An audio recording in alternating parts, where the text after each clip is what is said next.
Yangi yil oilaviy bayram. Hamma uni oila davrasida yaqinlari bilan kutib olishni xohlaydi. Buni Toshkent shahar ko'chalarining shu kunlarda ancha bo'shab qolganidan ham bilish qiyin emas.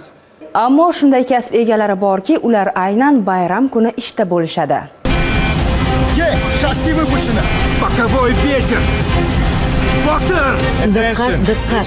Siz taqiqlangan harbiy bazaga yaqinlashib kelmoqdasiz. Buyuraman, yo'nalishni o'zgartiring. Siz aynan mana shunga o'xshagan joylarni faqat filmlarda juda ko'p ko'rgansiz, lekin ayni damda biz Uzbekistan Airways kompaniyasining parvozlarni boshqarish markazidamiz va bu yerda 40 dan ortiq samolyotlar boshqariladi.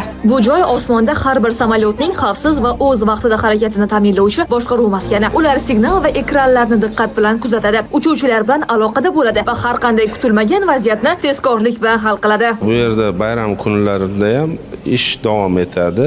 Bizda dam olish kunlari yo'q. Bu yerdagi xodimlar 4 ta smenada ishlashadi. Xodimlarimiz bu yerda butun dunyodagi informatsiyani o'rganib, marshrutlarni tuzishadi. Parvozni hisob-kitobini qiladi. Necha soat uchishini, qaysi tepalikda, necha tonna yoqilg'i olishini. Ko'pchilik aeroport xodimlari deganda avvalo uchuvchilar va bort kuzatuvchilarni tasavvur qiladi, lekin aslida aviadispetcherlar bu jarayonning yuragi va eng muhim shaxslardandir. Men har doim bayram kayfiyatidaman.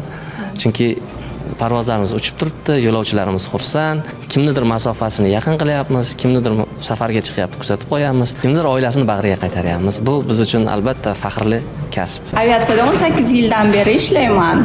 Bugun reyslar unaqa ko'p emas. Avval ham ishlaganman yangi yil kuni.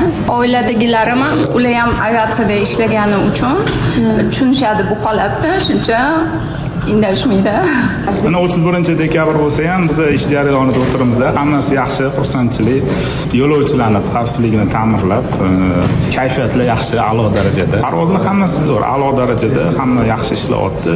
Bu markazning har bir mutaxassisi yangi yilning eng muhim sovg'asini parvozlarning xavfsiz va tartibli amalga oshishini ta'minlaydi. Har bir samolyotning harakati, ekranlardagi har bir signal va dispetcherlarning diqqat e'tibori insonlar xavfsizligini kafolatlovchi muhim mexanizmga aylanadi. Yangi yil bayrami kunida ko'pchilik oilasi va do'stlari bilan dam olayotgan bir paytda aviadispetcherlar hali ham ish jarayonida va ular minglab insonlar bayramni tinch va xotirjam kutib olishi uchun hamisha shay holatda. Zarnigor Tolipova, Valixon G'ayratov, Abdurahmon Zaripov, Ovozi informatsion dasturi uchun.